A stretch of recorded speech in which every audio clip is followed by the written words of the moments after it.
La verdad es que cuando pensamos en el cristianismo, necesariamente tenemos que pensar en la persona más gloriosa que le dio nombre precisamente a, a esta fe que colocamos en Él, en su obra perfecta.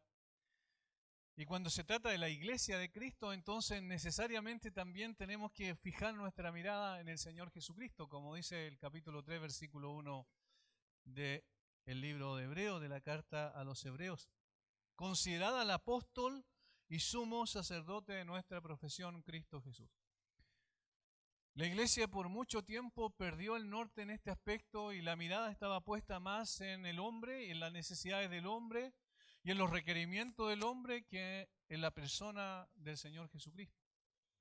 Se tocaba tangencialmente el tema de Cristo, se tocaba tangencialmente el tema de los propósitos, los planes de Dios, y se enfocaba más en lo que nosotros necesitábamos.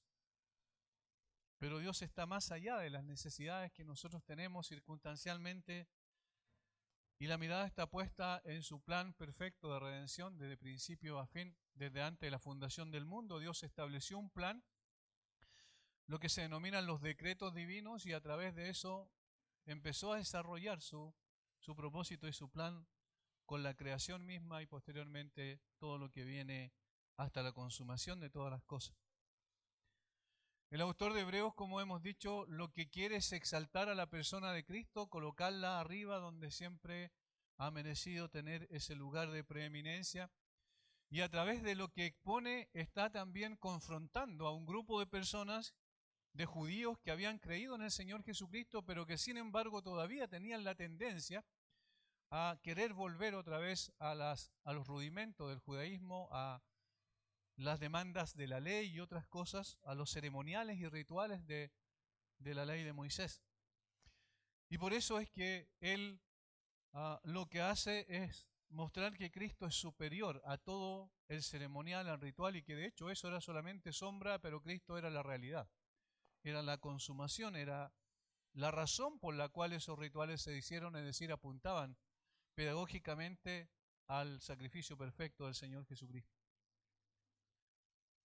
La descripción que hacen las Escrituras de la persona y la obra de Cristo no tiene comparación. No existe ninguna persona que pueda parecerse siquiera al Señor Jesucristo en cuanto a lo que Él es y a lo que Él hizo, por lo que ninguna persona en esta tierra, ni la persona con más imaginación, podría haber creado en su mente un personaje como Cristo.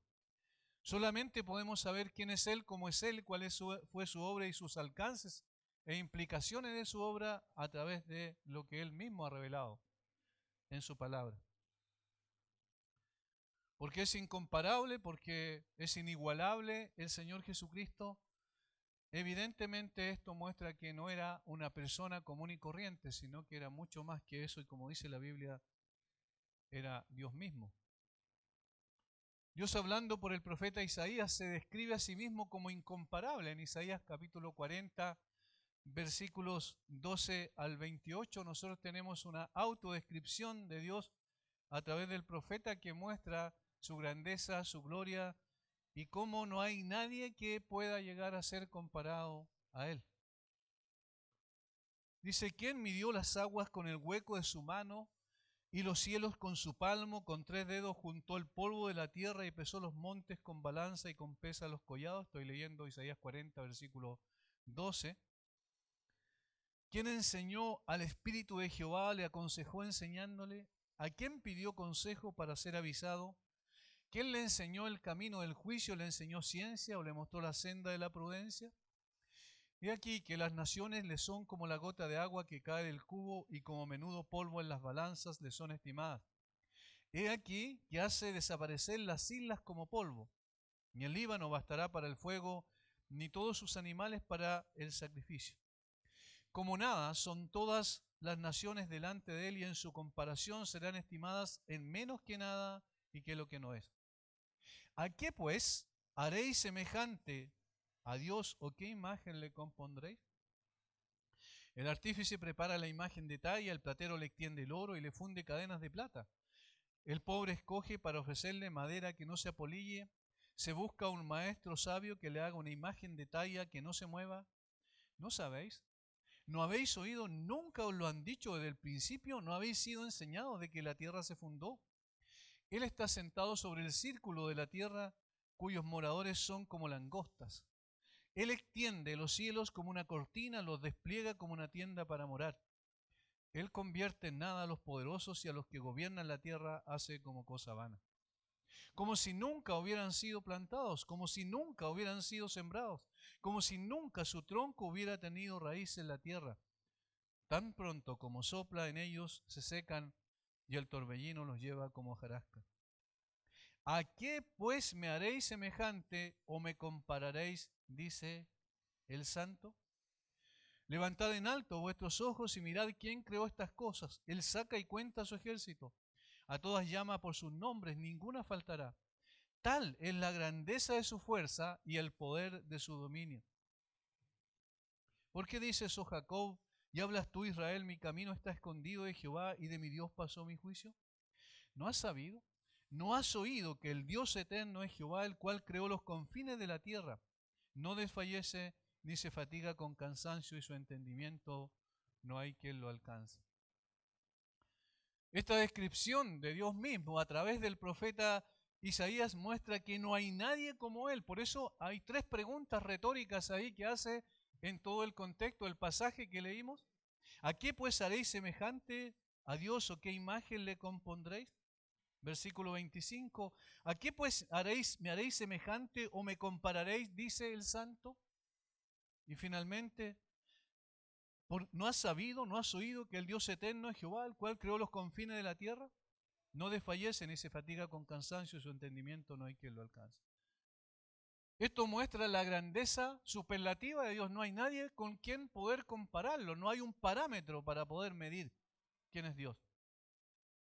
No hay nadie en cuanto a su grandeza, en cuanto a su poder, a su sabiduría, a su justicia, a su santidad, a su eternidad. No hay nadie como Él. Eso es lo que dice Isaías si quiere destacar para consolar al pueblo en medio de sus aflicciones.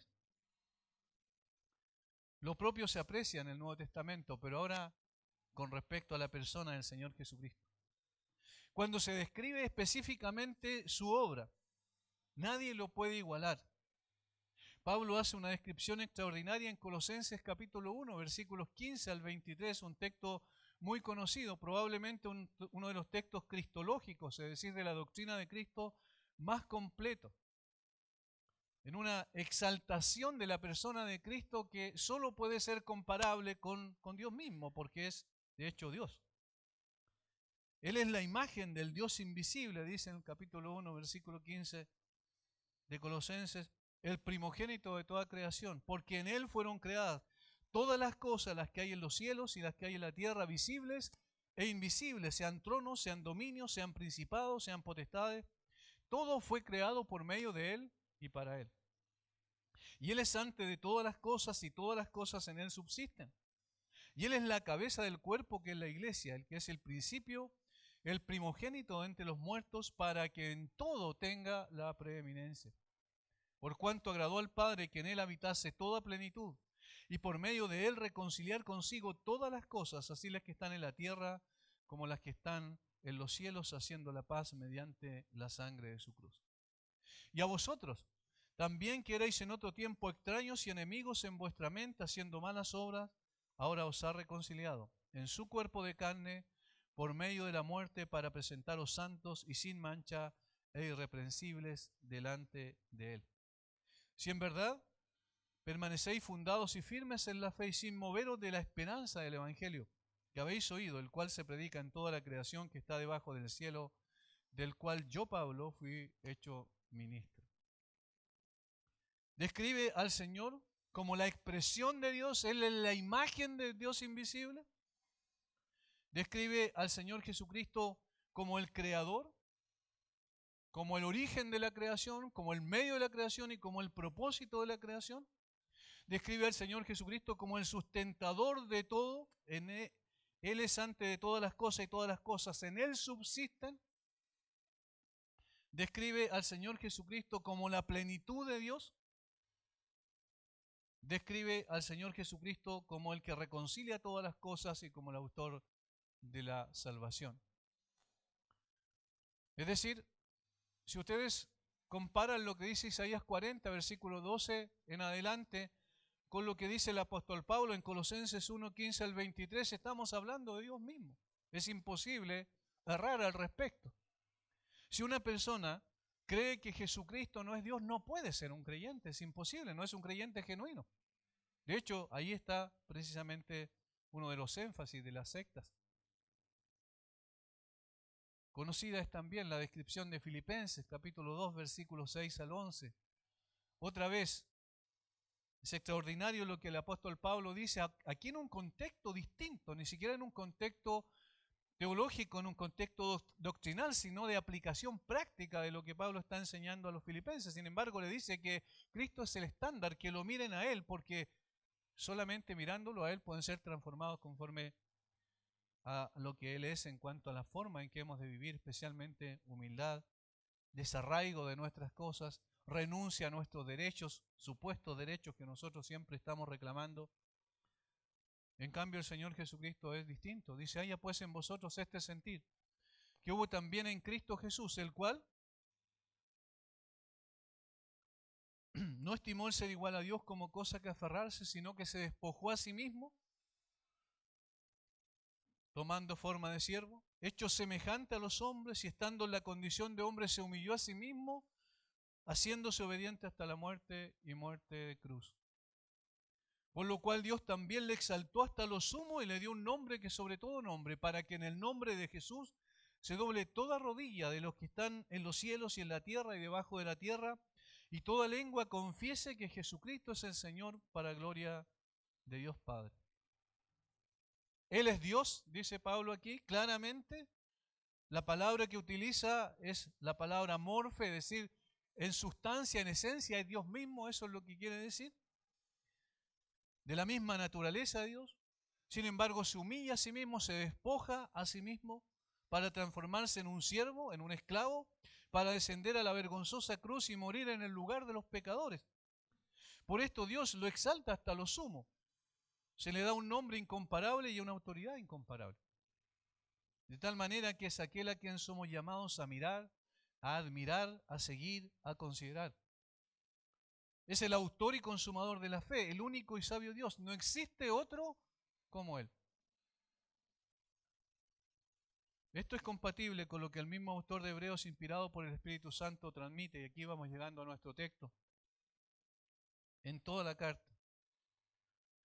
Cristo es la revelación perfecta y definitiva de Dios, dice el autor de Hebreos en el capítulo 1 de su carta, y recién comenzando, no hace una introducción, sino que inmediatamente incluye su tema, lo enfatiza su tema, que iba a ser la grandeza y la supremacía de Cristo.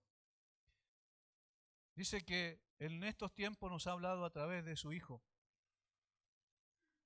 Dice también que Cristo es el Hijo de Dios, es el heredero de todo, el creador de todo, el resplandor de la gloria de Dios, la imagen misma de su sustancia, es sustentador de todo lo creado, el sacerdote perfecto y la ofrenda perfecta. En esos 4 versículos nada más del capítulo 1 menciona todo esto respecto al Señor y nosotros lo hemos visto en detalle esto.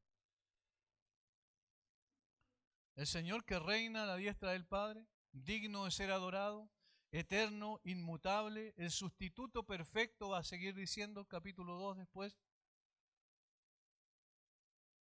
el humilde, condescendiente con aquellos que vino a salvar, se identifica con las aflicciones de ellos, con la necesidad más grande de ellos, con las debilidades de ellos, va a decir al final del capítulo 2. No existe nadie como Él y ninguna obra es igual a la de Él. Él es incomparable Señor y Salvador. Y ese es el énfasis que yo quiero hacer al iniciar, al introducir el tema de hoy, porque obviamente cuando se trata de hablar de la iglesia y lo que significa el cristianismo, no se trata de hablar de nosotros, sino se trata de hablar del autor del cristianismo. Se trata de exaltar al único Dios verdadero que se hizo hombre, que vino, murió en el lugar nuestro, que se levantó poderosamente entre los muertos, que nos justificó de nuestras calamidades, de nuestras transgresiones permanentes a su ley, que nos dio vida y una vida que es incomparable, que está más allá de todo lo que podemos entender. Pero todo eso lo hizo para su propia exaltación, para su propia gloria. Y esto es lo que muchas veces no se acaba de entender y por eso se tergiversa la manera en que se hace iglesia. Se piensa que se trata de nosotros y no se trata de nosotros, se trata de Él. Hermanos, por esto, por todo lo dicho, que es lo que la Biblia dice, mejor expresado, por esto nuestros pensamientos deben estar llenos de Él. Nadie ni nada puede ocupar el lugar que Él merece en nuestros corazones. No se trata de un día domingo, un par de días en la semana. Se trata de todo lo que somos y todo lo que hacemos. Existimos para Él y un día vamos a morir para Él también. Cristo es el todo en todo. Su persona nos confronta y nos llena de admiración. Su obra nos asombra y nos llena de gratitud. Si tengo a Cristo, no necesito nada más. No debe ni puede haber lugar para otro pensamiento más sublime que nuestro glorioso Salvador. Puede decir uno con toda tranquilidad que me pueden quitar todo, inclusive la vida, pero Cristo seguirá siendo mi Salvador. Y eso es lo que definitivamente importa. Nosotros vivimos aquí en esta tierra como si fuéramos a vivir para siempre, y no es así. Somos seres temporales. David le dice a Dios en una oración, en un salmo, que le enseñe cuán frágil es, cuán temporal es, cuál es la medida de mis días, le dice. Cuán transitorios somos en esta tierra. Y entonces, ¿qué hemos de hacer? ¿Cómo hemos de vivir? Y ahí está la persona del Señor Jesucristo, dando sentido, significado y propósito a nuestra existencia. Saber por qué estamos aquí, saber por dónde hemos de caminar y saber a dónde vamos. Estamos llamados, hermanos, a vivir para Cristo. No importa dónde estemos, Cristo es primero.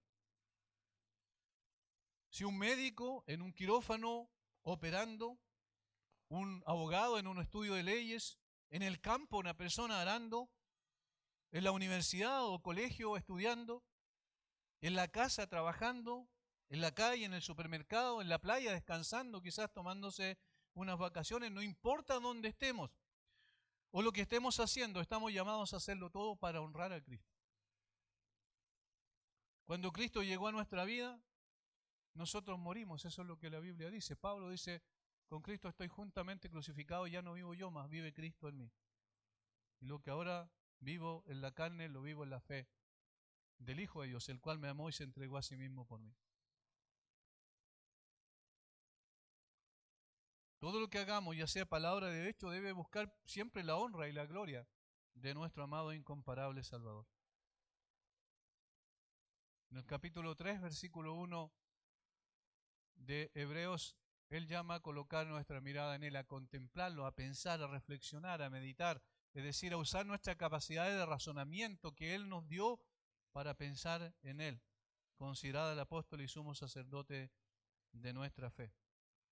Y luego dice las razones por las cuales hemos de considerarlo, porque es el apóstol por excelencia, porque es el sumo sacerdote incomparable, no hay nadie como Él.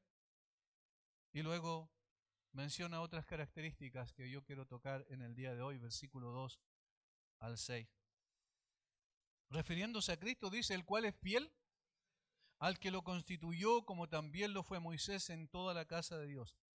Porque de tanto mayor gloria que Moisés es estimado digno cuanto tiene mayor honra que la casa el que la hizo.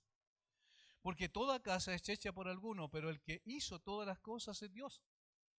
Y Moisés a la verdad fue fiel en toda la casa de Dios, como siervo para testimonio de lo que se iba a decir. Pero Cristo como hijo sobre su casa, la cual casa somos nosotros, si retenemos firme hasta el fin la confianza y el gloriarnos en la esperanza. Lo primero que va a decir en el versículo 2 es que Cristo es superior en fidelidad. Cristo es superior en fidelidad. Y la comparación es con Moisés. ¿Por qué?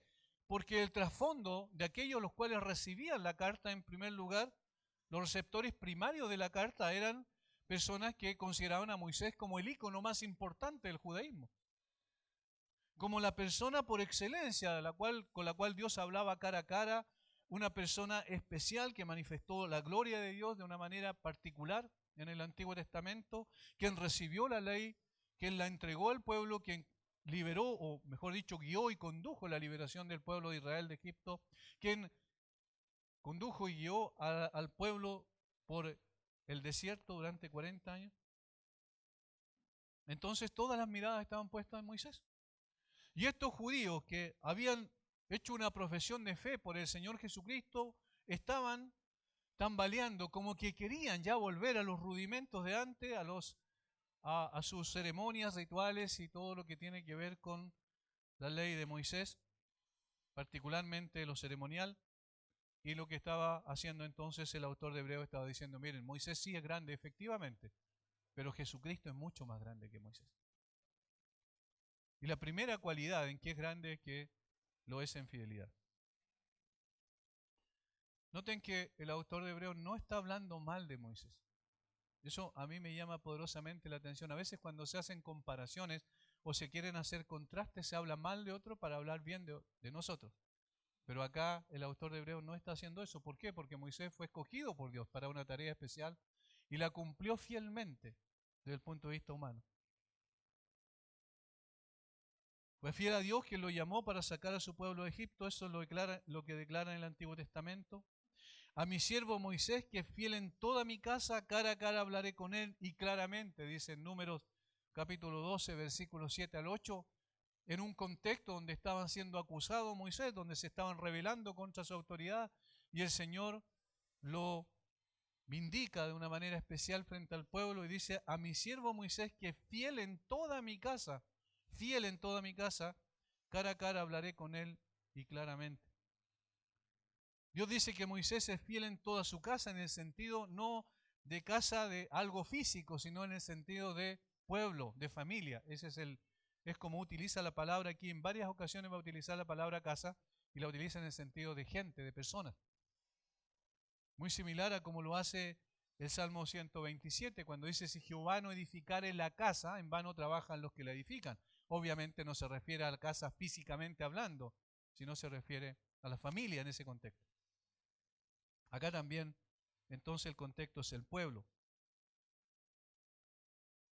Dios trabajó 40 años con él por medio de los egipcios. Recuerdan que vivió 40 años en la corte de Faraón y va probablemente a transformarse en un faraón si es que no ocurre lo que ocurrió cuando defendió a un hebreo y finalmente todos sabemos la historia, tuvo que escapar y entonces el Señor lo llevó 40 años al desierto y allí lo preparó, lo capacitó para que posteriormente, 40 años después, es decir, a los 80 años, el Señor lo tomó y lo llevó para encomendar la tarea de sacar a su pueblo de la esclavitud en Egipto. Lo cual hizo confiando en las promesas y dirección de Dios. Es increíble cuando uno empieza a leer y empieza a marcar todas las veces que Moisés quiso e hizo la voluntad de Dios. Fue un hombre fiel, no hay ninguna duda al respecto. Por 40 años en el desierto fue fiel a su llamado, aunque se entristeció por la rebeldía y el corazón duro del pueblo, sin embargo siguió adelante siendo fiel al llamado. Excepto en algunas ocasiones y en particular en una, cuando Dios le dijo que hablara a la roca y él golpeó, por la segunda vez que lo hizo, la golpeó 2 veces. Y el Señor le dijo que no iba a entrar a la tierra prometida, a la Canaán física, no obstante, él obviamente está en la presencia de Dios. Por tanto, fue fiel hasta donde se le puede demandar a un hombre. Sin embargo, Jesucristo fue fiel en forma perfecta, y esta es la diferencia. Cuando él habló de sí mismo en los evangelios, dice en Juan capítulo 8, versículo 29 y Juan 17, 4 a 5, porque el que me envió conmigo está, no me ha dejado solo el Padre, porque yo hago siempre lo que le agrada. Esa es la primera parte, Juan 8, 29. Luego Juan 17, 4 al 5. Yo te he glorificado en la tierra, he acabado la obra que me diste que hiciese. Ahora pues, Padre, glorifícame tú al lado tuyo con aquella gloria que tuve contigo antes que el mundo fuese. Yo hice la tarea, Señor. Tú me enviaste a buscar y a salvar lo que se había perdido. Y eso precisamente es lo que hice. Estaba a punto de ir a la cruz. A horas antes de ir a la cruz, esa misma noche, ora al Padre en la famosa oración sumo sacerdotal y le dice, Padre, yo he cumplido lo que tú me has demandado de mí. Pero a diferencia de Moisés, que hizo todo lo que pudo de la perspectiva humana, Jesucristo es fiel en forma perfecta. Él dijo, de todo lo que me diste, ninguno he perdido, excepto el hijo de perdición. El hacer la voluntad del Padre era su satisfacción y su delicia. Había sido descrito eso antes, profetizado antes en el Salmo 40, versículos 6 al 8. El hacer tu voluntad, oh Dios, me ha agradado y tu ley está en medio de mi corazón. Eso en otras palabras está diciendo, yo amo hacer tu voluntad, yo deseo y yo estoy dispuesto a hacer lo que tú quieres. Siempre reconoció que su comida y su bebida era hacer la voluntad del que le envió. Ahí en el contexto de la mujer samaritana, cuando vienen sus discípulos y le dice, vamos y compramos algo para comer, y él dice, mi comida y mi bebida es que haga la voluntad del que me envió.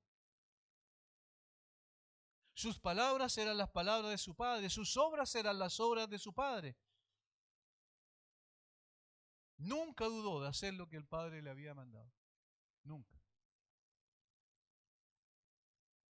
Moisés fue fiel en toda la casa de Dios, en la familia, en el pueblo de Dios. En el Antiguo Testamento, el pueblo de Dios era la familia, el pueblo de Israel. Y Dios constituyó a Moisés para que uniera al pueblo y lo sacara de Egipto. En ese sentido, y para esa tarea Moisés fue fiel a lo que se le encomendó. Pero él era solo un mayordomo de la casa. Él era solo un instrumento, pero el autor era Dios mismo. Jesús no es el administrador de la casa, no es el mayordomo de la casa, sino el dueño de ella. Así que ya no sois extranjeros, le dice Pablo a los Efesios, ni advenedizos, sino conciudadanos de los santos y miembros de la familia de Dios. Efesios 2:19.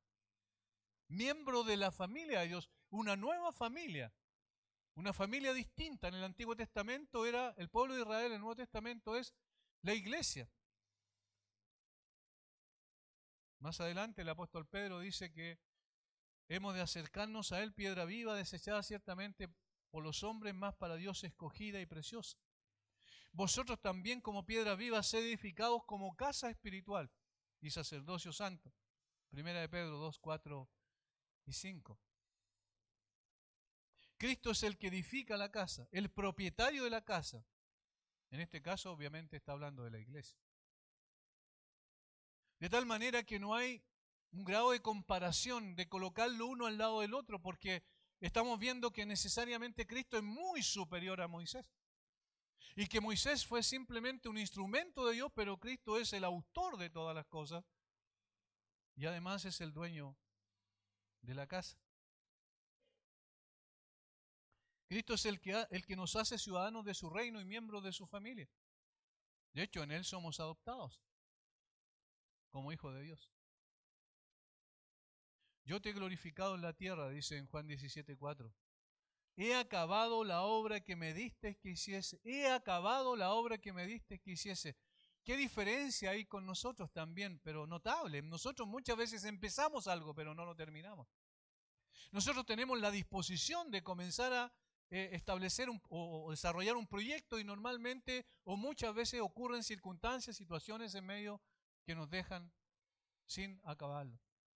Pero el Señor le dijo al Padre, he acabado la obra que me diste que hiciese. La hice perfectamente, en otras palabras. La obra que el Padre le dio que hiciera era edificar un pueblo propio, celoso de buenas obras, un pueblo singular constituido por cada uno de aquellos que el Padre le dio como regalo, dice la Biblia en Juan 17, en la famosa oración sumo sacerdotal. Notemos cuántas veces el Señor repite los que me diste, los que me diste. Juan 17, Versículo 6. He manifestado tu nombre a los hombres que del mundo me diste. Tuyos eran y me los diste, y han guardado tu palabra. Ahora han conocido que todas las cosas que me has dado proceden de ti, porque las palabras que me diste le he dado, y ellos las recibieron, y han conocido verdaderamente que salí de ti y han creído que tú me enviaste. Yo ruego por ellos, no ruego por el mundo, sino por los que me diste, porque tuyos son. Versículo 11. Y ya no estoy en el mundo, mas estos están en el mundo, y yo voy a ti, Padre Santo.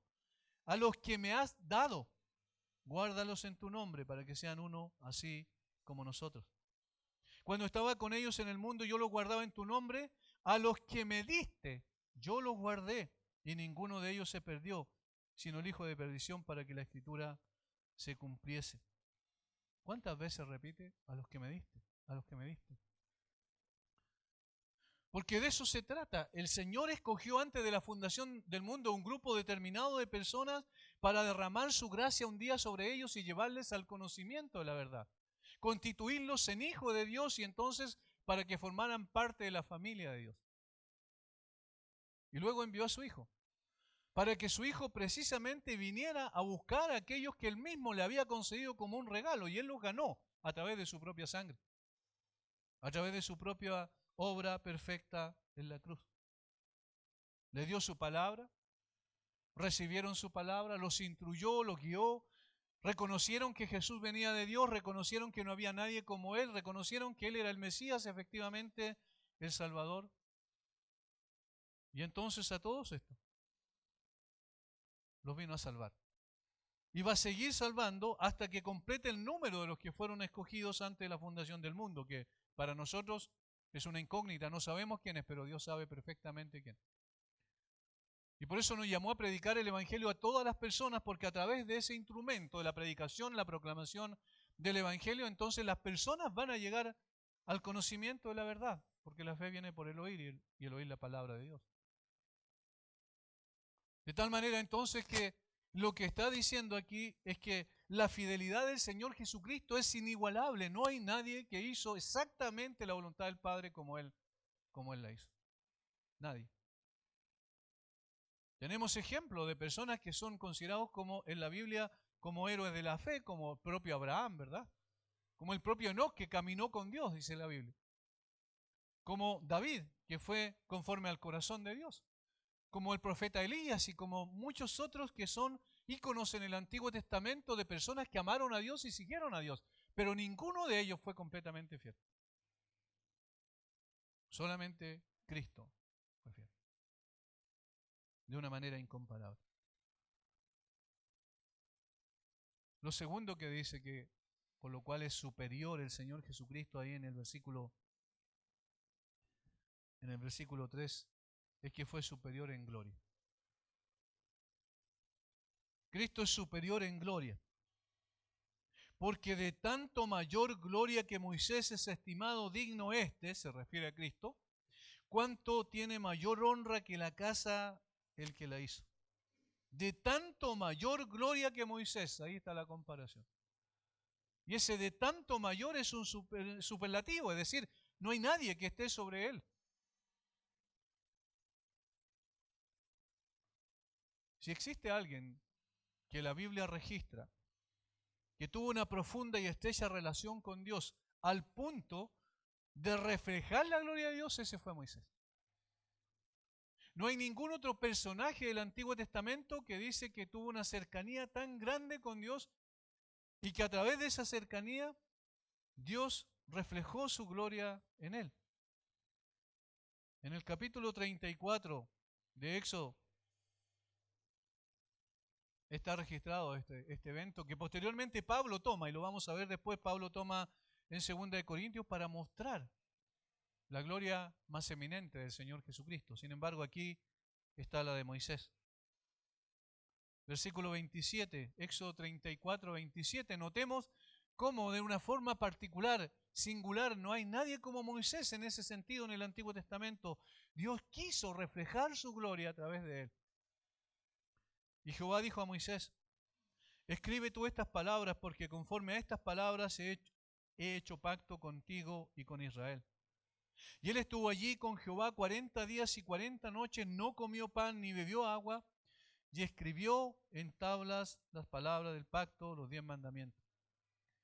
Y aconteció que descendiendo Moisés del monte Sinaí con las 2 tablas del testimonio en su mano, al descender del monte, no sabía Moisés que la piel de su rostro resplandecía después que hubo hablado con Dios.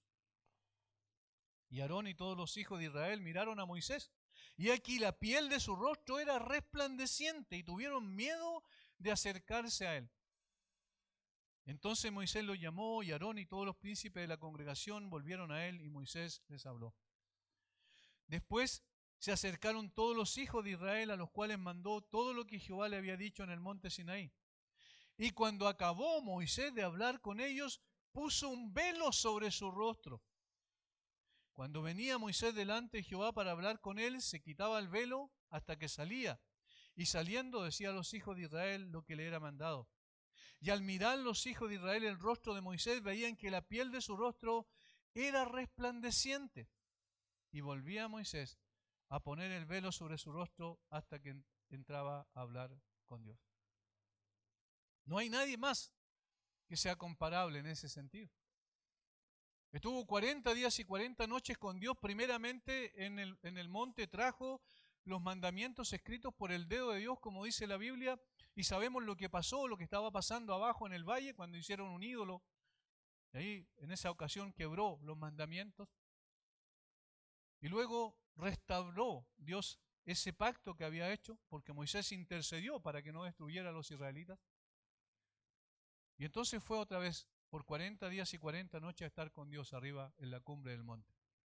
Y en ese estar con Dios, estar en la presencia de Dios, fue tan profunda su relación, su cercanía con Dios, que posteriormente reflejaba parte de la gloria de Dios en su rostro, a tal punto que los israelitas tenían temor de mirarlo a él.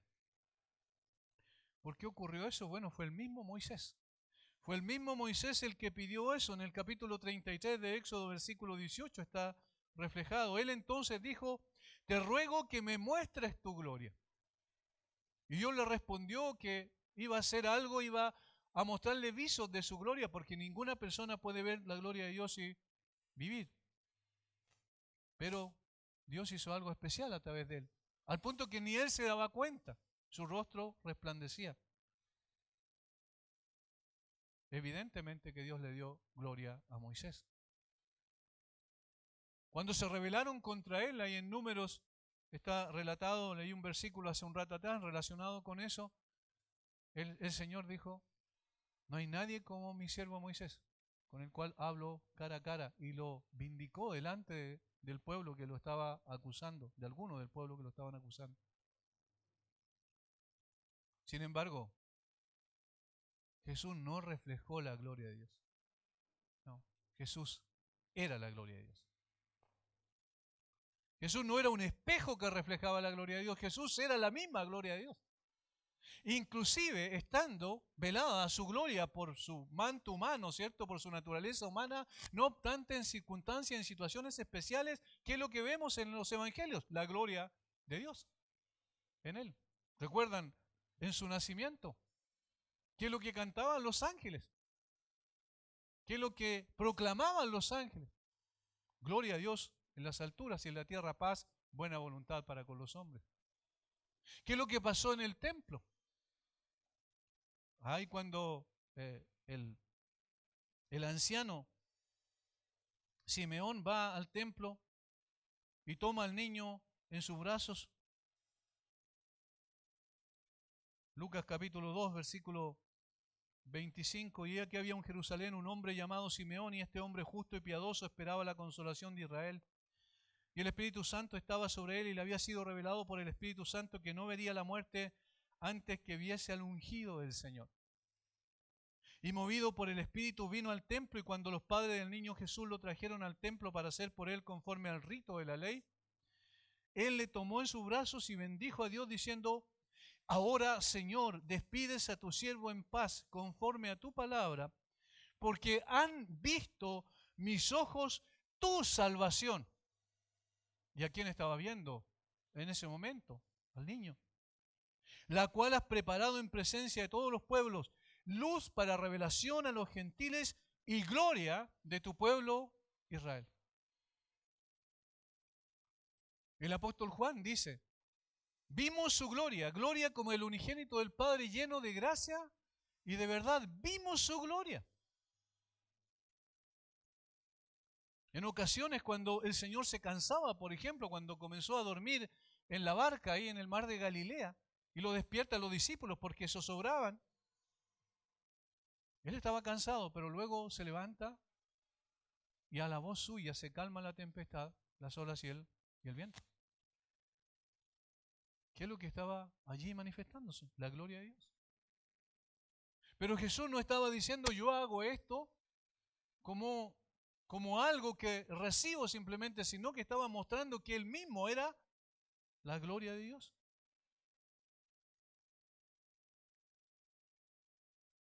En Mateo capítulo 17, versículo 1 al 12, la transfiguración, el conocido evento de la transfiguración. ¿Qué es lo que pasó allí? Él resplandecía, pero no como el reflejo de la gloria de Dios, sino como la gloria misma de Dios. Lo de Moisés era externo, lo de Jesús era interno. Lo de Jesús era la expresión del carácter de Dios mismo. La imagen misma de Dios. Y había una diferencia notable allí en cuanto a gloria. De hecho, en su bautismo, el Padre mismo le dio gloria. Este es mi Hijo amado en el cual tengo complacencia o el cual me complace plenamente. En 2 Corintios capítulo 3, versículos 7 al 18, el apóstol Pablo, mostrando la superioridad del Evangelio con respecto a la revelación de la ley, otra vez él hace la comparación, y aquí también es una comparación en cuanto a gloria y a permanencia, respecto al antiguo y el nuevo pacto, y comienza diciendo en el capítulo 3 de 2 Corintios, versículo 6, el cual asimismo nos hizo ministros competentes de un nuevo pacto, no de la letra, sino del Espíritu, porque la letra mata, mas el Espíritu vivifica. Y si el ministerio de muerte grabado con letras en piedra fue con gloria, allí se refería a la ley de Moisés, tanto que los hijos de Israel no pudieron fijar la vista en el rostro de Moisés a causa de la gloria de su rostro, la cual había de perecer, ¿cómo no será más bien con gloria el ministerio del Espíritu? Y aquí está hablando del Evangelio. Porque si el ministerio de condenación fue con gloria, mucho más abundará en gloria el ministerio de justificación. Porque aún lo que fue glorioso no es glorioso en este respecto, en comparación con la gloria más eminente. Porque si lo que perece tuvo gloria, mucho más glorioso será lo que permanece. Así que teniendo tal esperanza usamos de mucha franqueza, y no como Moisés, que ponía un velo sobre su rostro para que los hijos de Israel no fijaran la vista en el fin de aquello que había de ser abolido. Pero el entendimiento de ellos se embotó, porque hasta el día de hoy, cuando leen el antiguo pacto, les queda el mismo velo no descubierto, el cual por Cristo es quitado. Y aún hasta el día de hoy, cuando se lee a Moisés, el velo está puesto sobre el corazón de ellos. Pero cuando se conviertan al Señor, el velo se quitará. Porque el Señor es el Espíritu, y donde está el Espíritu del Señor, allí hay libertad. Por tanto, nosotros todos, mirando a cara descubierta como en un espejo la gloria del Señor, somos transformados de gloria en gloria en la misma imagen como por el Espíritu del Señor. ¿Notan la diferencia? El Señor Jesucristo es superior absolutamente en gloria, además de en fidelidad. Por eso es que comenzamos diciendo que es incomparable. No hay nadie como Él. Los referentes bíblicos tienen su razón de ser, pero son dados para testimonio, como va a decir más adelante. Pero la persona en la cual hemos de fijar nuestra mirada es el Señor Jesucristo. A través de la historia de la iglesia han habido muchos referentes, también hombres que Dios ha usado en una forma extraordinaria, hombres que Dios ha usado y que han dejado marca y huella en la historia de la iglesia, pero no para que nosotros fijemos la mirada en ellos, sino para que la fijemos en Cristo, porque ellos hablaron de Cristo. Y de hecho, por eso fueron eminentes, porque hablaron de Cristo. En el día de hoy a veces hay discusiones respecto a referentes históricos, y yo me abandero por este y yo por este. No tiene ninguna importancia. Realmente, ¿a quién tenemos que seguir, amar, adorar y servir? Es a Cristo. Porque Él es superior en fidelidad, es superior en gloria. Y luego es como el clímax de la revelación de esto que está diciendo aquí el autor de Hebreos.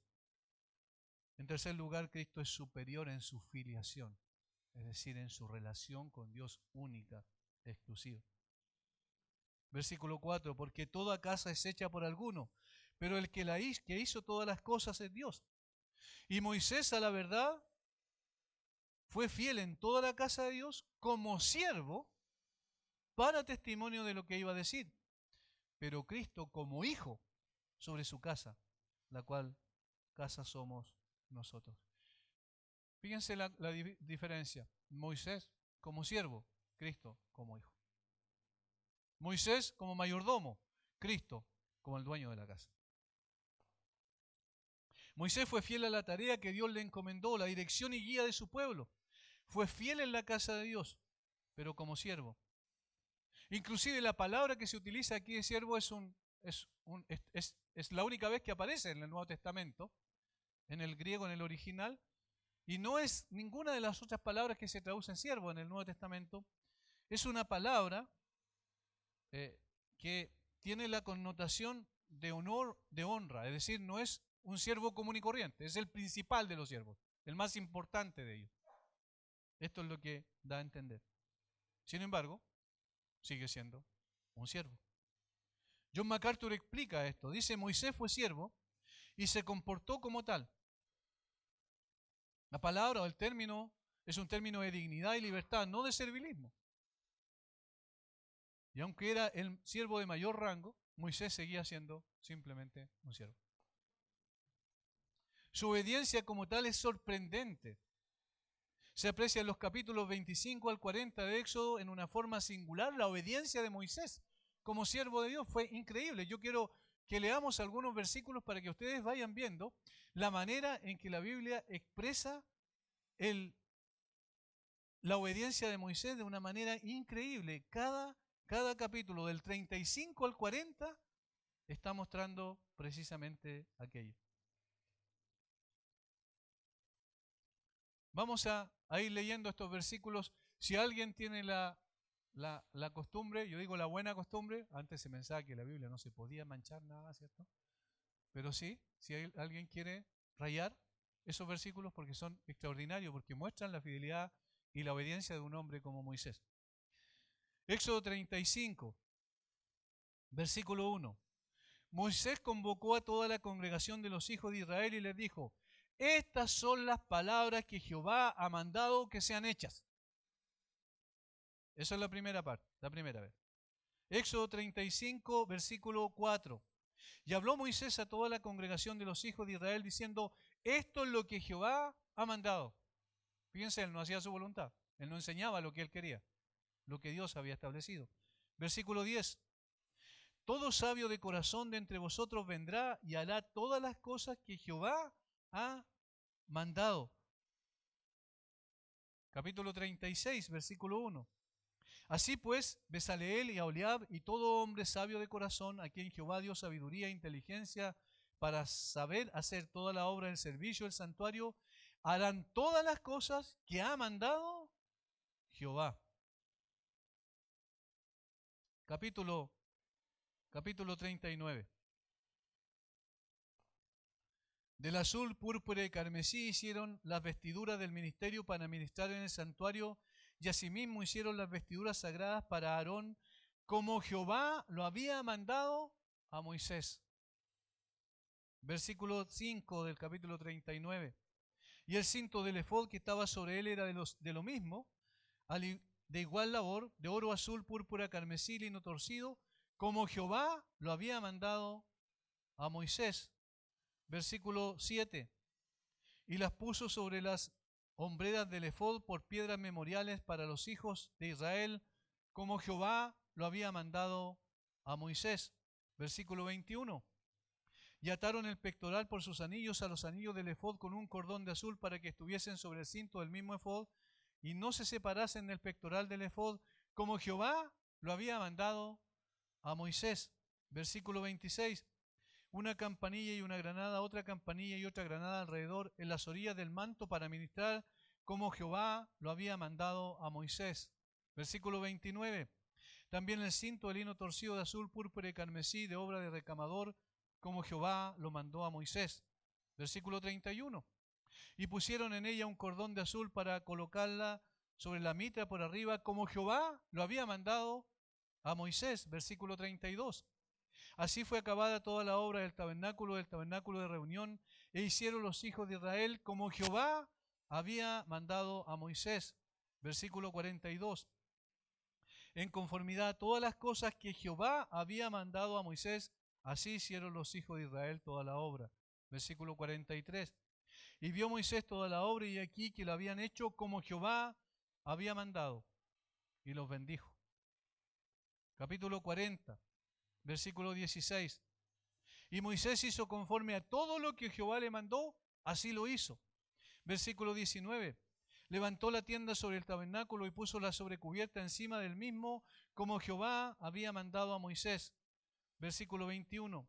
Luego metió el arca en el tabernáculo y puso el velo extendido y ocultó al arca del testimonio, como Jehová había mandado a Moisés. Versículo 23.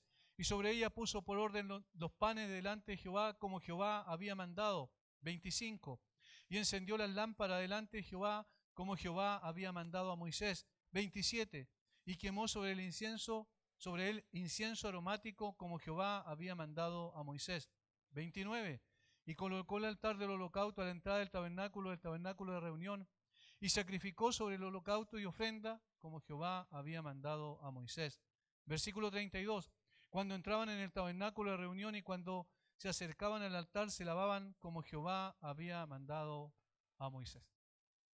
23 o 24 veces se repiten en estos capítulos estos versículos que dejan muy claro que Moisés fue un hombre obediente. Un siervo que no cuestionaba a Dios, sino que escuchaba la voz de Dios y hacía exactamente lo que Dios le dijo, hasta en los más mínimos detalles. De hecho, la forma en que hizo el tabernáculo no fue algo que se le ocurrió a Moisés, sino que lo recibió directamente de Dios y lo hizo con los detalles exactamente como Dios le dijo. Esto muestra que era un hombre realmente que servía a Dios con todo su corazón y con toda diligencia. Moisés fue levantado por Dios para que sirviera a Dios, para testimonio de aquello que vendría, dice el autor de Hebreos. Y aquí está apuntando a la persona de Cristo. ¿Cuál fue la razón por la cual Dios le dio la ley a Moisés? ¿Cuál fue la razón por la cual vinieron todas las ceremonias, el ceremonial de los sacrificios de animales y todo ello? Mañana y tarde, todos los días tenían que hacer eso, el quemar el incienso y todo este tipo de cosas, de rituales que habían. ¿Cuál fue la razón? Fue una ilustración, fue un elemento pedagógico para enseñar que habían de colocar la vista en aquel que había de venir. Y este era el Señor Jesucristo. Por eso el autor de Hebreos dice que Moisés lo hizo ¿para qué? Para lo que iba a venir posteriormente. Es decir, el Señor Jesucristo era el cumplimiento de todo eso. El judaísmo era el precedente, la anticipación, la sombra, pero la realidad era Cristo. Porque la ley, teniendo la sombra de los bienes venideros, no la imagen misma de las cosas, nunca puede, por los mismos sacrificios que se ofrecen continuamente cada año, hacer perfectos a los que se acercan. Hebreos 10:1. Los que realmente entendieron esto, que la ley era la preparación, entonces también deberían entender que Cristo es el cumplimiento, la sustancia, la realidad. Porque si creyeseis a Moisés, dijo el Señor Jesucristo, me creeríais a mí porque de mí escribió él. Juan 5:46. Cristo no era un siervo de Dios en el sentido que lo fue Moisés. Su filiación con Dios era única, era de la misma naturaleza de Dios, de la misma esencia y sustancia. Cristo es el Hijo y el dueño de la casa, y no el siervo. Cristo es el dueño de la casa, la iglesia. Él es la cabeza, el que gobierna la casa, porque es su casa. Él la edifica, Él la establece, Él la sostiene, Él la prospera, Él la guarda, Él la constituye sobre sí mismo, sobre su obra perfecta. No es administrador de su casa, es el dueño porque es el Hijo de Dios en forma singular y única. Por su filiación con Dios, su relación es superior a Moisés, a la de Moisés. Moisés se relacionó con Dios como un siervo, Cristo se relaciona con Dios como su Padre. Del mismo modo, la casa de Dios de la cual Cristo es el dueño por ser hijo es superior. La iglesia somos todos nosotros, aquellos en que la gracia de Dios ha descendido para salvación. Todos aquellos por los cuales Cristo murió. Todos los que no solo profesan creer en Cristo, sino que retenemos firme la profesión de nuestra esperanza. El permanecer, aferrarse firme, no es un requisito para la salvación, como lo coloca aquí en el versículo 6.